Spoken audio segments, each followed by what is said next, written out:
நீராறும் கடலுடுத்த நிலமடந்தை கெழிலொழுகும்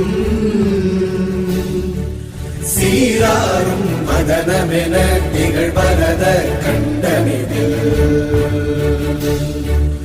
எக்கணமும் அதில் சிறந்த திராவிடனல் திருநாடும் தக்க சிறு திரை நுதலும் தரித்தனரும் திலகமுமே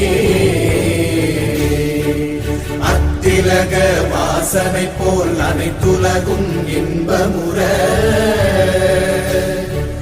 எத்திசையும் புகழ் மணக்க இருந்த பெரும் தமிழனங்கே